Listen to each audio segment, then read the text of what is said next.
Muitas pessoas têm tido seus sonhos destruídos pela falta de confiança absoluta em Deus. A Bíblia está repleta de exemplos de grandes sonhos cumpridos para a glória de Deus. Encontro com a Palavra é um programa escrito pelo Dr. Dick Woodward e narrado por Pastor Edson Bruno. Ouça e descubra verdades que lhe ajudarão no seu dia a dia.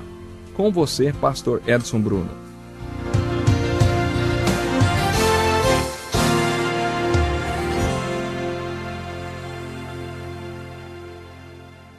Eu gostaria de agradecer a você por estar acompanhando esse programa.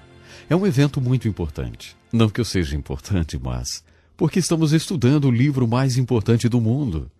Esse detalhe faz desse estudo o mais importante do mundo. O estudo da Palavra de Deus.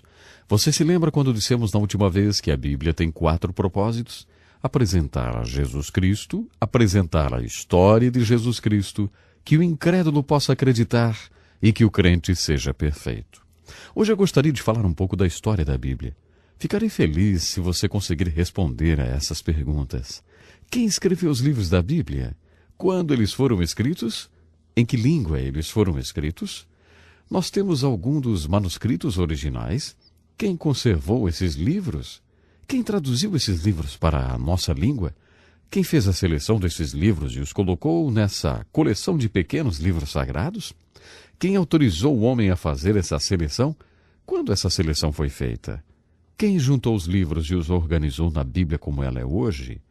Há uma variedade de perguntas como essas que as pessoas fazem sobre a Bíblia, e se você disser a eles que você pesquisou a Bíblia e que você é um estudioso aplicado da Bíblia, eu acho que eles vão esperar algumas respostas de você exatamente sobre essas perguntas. Para responder a algumas dessas perguntas, gostaria de considerar primeiramente a autoria da Bíblia. Quem escreveu a Bíblia? Já disse antes que foi Deus quem escreveu esse livro. De certa forma, nós já respondemos a essa pergunta usando a palavra inspiração. Através do milagre da inspiração, Deus usou o homem para escrever esse livro. Portanto, foi realmente Deus quem escreveu esse livro. Existem 2 expressões que precisamos compreender quando nos referimos a Deus escrevendo esses livros. O primeiro é revelação. Ele revela a verdade através da natureza, ou até pessoalmente, através do Espírito Santo. Deus usa vários meios para nos revelar a verdade. A inspiração se refere ao que os teólogos chamam de revelação especial. A Bíblia é a revelação especial de Deus. Ela tem um começo e um fim. Por cerca de 1.600 anos, Deus inspirou o homem a escrever esses livros. Por volta do ano 90, quando João escreveu o Apocalipse e determinou um período para aquela revelação, ele disse que se alguém tentasse mudar alguma coisa do livro, Deus faria com que sofresse as mesmas pragas do livro. E João avisou que nada deveria ser cortado do livro. Quando aquela revelação especial acabou, a inspiração acabou. Foi um milagre. Por isso o nome revelação especial.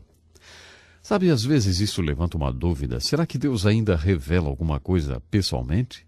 Deus fala comigo pessoalmente? É claro que sim. Aí você pergunta, qual é então a mais importante? A revelação pessoal ou a revelação especial? Eu acredito em revelação pessoal, assim como acredito na revelação especial. E entendo que a revelação especial tem maior autoridade do que a revelação pessoal. Se alguém vem até mim e diz, olha, eu vou deixar a minha esposa. Se Moisés a conhecesse, faria um novo mandamento. Ela é impossível. Eu vou me separar dela. Se eu disser a ele, me responde uma coisa. Ela tem sido infiel?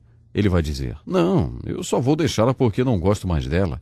Eu não quero mais estar casado. E se ele me disser, Deus me disse para deixá-la, aí eu apelo para a minha autoridade e digo, Deus não lhe disse isso, porque a revelação especial de Deus não permite que você faça isso. Ele diz, não a deixe. Os teólogos chamam isso de insolubilidade do casamento. Isso significa que você está preso, você não pode sair dessa. Isso é o que a revelação especial prega, e a revelação pessoal não pode contradizer a revelação especial. Eu acredito bastante na revelação pessoal, mas nós precisamos ter algumas precauções que eu não posso deixar de mencionar. Seja muito cuidadoso quando disser as palavras Deus me disse. Muitas vezes, quando dizemos Deus me disse, Ele realmente não disse foi nada. Estamos apenas endeusando o nosso próprio gosto ou opinião pessoal. Estamos tomando a última palavra. Lembro que há alguns anos, quando estávamos construindo uma igreja, nós estávamos desenvolvendo um excelente trabalho, até chegar a hora de escolher as cores. Neste ponto, as pessoas costumam discordar. Nós tentamos decidir que cor deveria ser usada para pintar a igreja. Todo mundo tinha sua própria ideia sobre a melhor cor. Certa noite, uma senhora que era decoradora veio até mim com um pedaço de carpete. Ela não só disse que achava que aquela cor ficaria bem no santuário, mas que Deus havia dito isso para ela. Francamente, eu não acredito que Deus tenha dito isso a ela. Apenas acho que ela estava endeusando uma coisa que ela queria muito. Temos que ter bastante cuidado com essas palavras. Deus me disse. A importância de se considerar essa palavra revelação e a palavra inspiração é esta. Hoje, acredito que o mundo está colocando muita ênfase em palavras como racionalismo, razão, lógica e humanismo. Quando você se torna cristão, não quer dizer que você se torne irracional, ilógico ou desumano.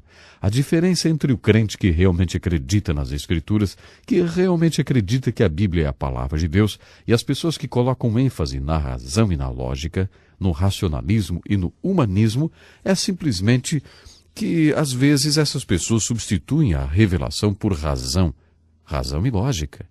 Também tenho de dizer que o homem escreveu esses livros. Vários homens escreveram esses livros. Esses homens eram reis, pescadores, pastores, generais, líderes políticos. Um era médico, outro era coletor de impostos. Eles eram homens de todo tipo. Se você estudar a história de como esses homens juntaram os livros da Bíblia, você terá que concordar com o poeta Dryden, que fez a seguinte pergunta: de que lugar, senão do céu, poderiam homens sem habilidades artísticas, nascidos em épocas diferentes, vindos de vários lugares, tecer tais verdades concordadas? Ou como e por qual motivo todos conspirariam para nos trapacear com mentiras, não perguntadas suas dores, desconsiderados os seus conselhos, acabando com seus ganhos e martirizando suas recompensas? Acho que essa é uma pergunta maravilhosa.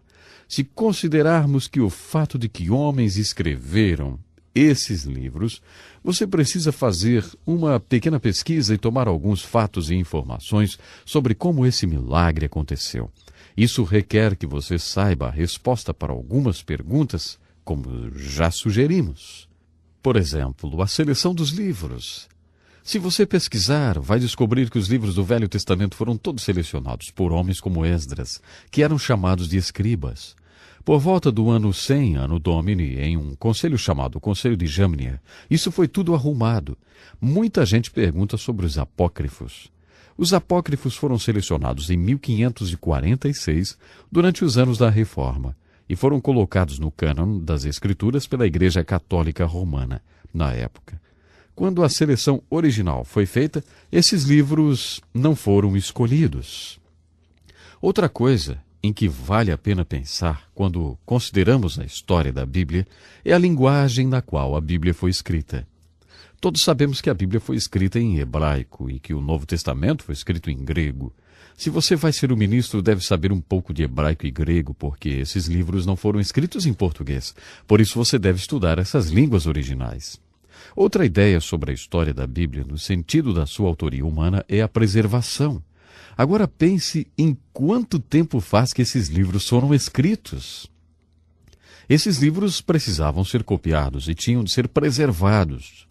Obviamente não temos nenhum dos manuscritos originais, já que o papel não dura tanto tempo, mas temos excelentes cópias. Para termos a Bíblia em português, ela teve de ser traduzida. Essa tradução tem muita história. Eu acho que seria muito útil conhecer essa história, talvez através de uma enciclopédia, e ver como a Bíblia foi traduzida para a linguagem de hoje. Eu tenho um grande amigo que trabalhava na Casa Branca no tempo do presidente Nixon. Ele fez esse curso. Ele fez o curso todo usando fitas cassetes. Ele tinha as fitas e as apostilas.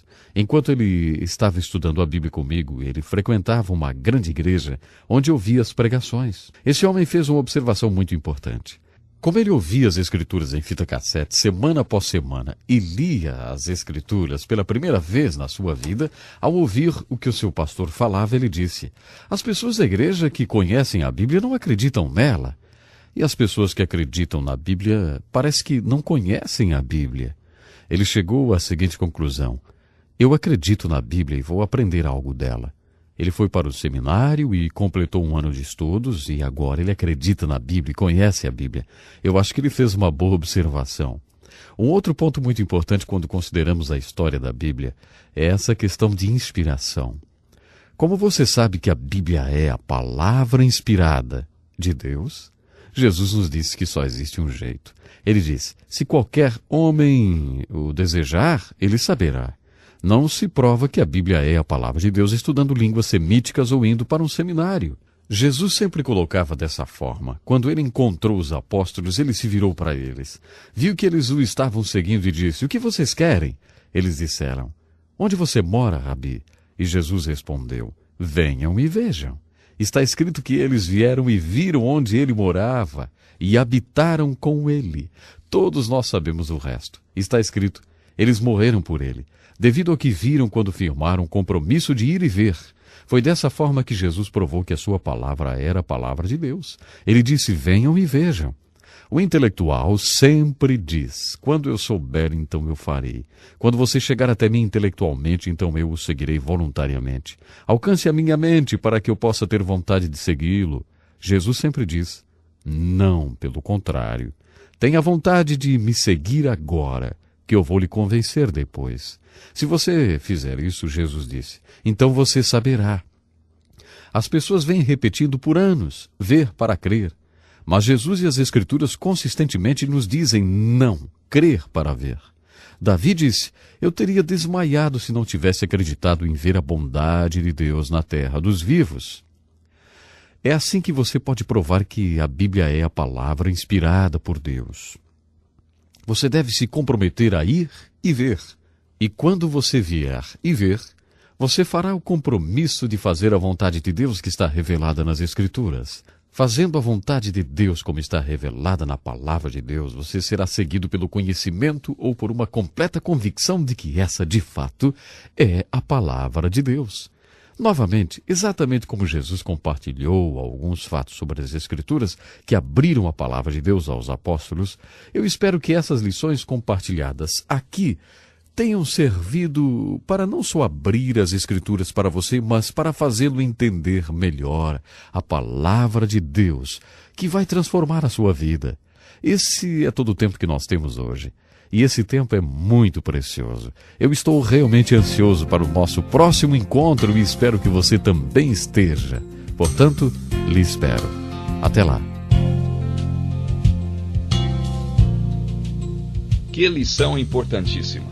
Obrigado, Pastor Edson Bruno. Prezado ouvinte, coloque em prática o que você ouviu aqui. Sem dúvida, sua vida será grandemente abençoada. Este é um estudo escrito pelo Dr. Dick Woodward, na voz do Pastor Edson Bruno. Escreva-nos e solicite o material. Nosso endereço é Encontro com a Palavra, Caixa Postal 2011, CEP 89201-970, Joinville, Santa Catarina. Até o nosso próximo encontro com a Palavra.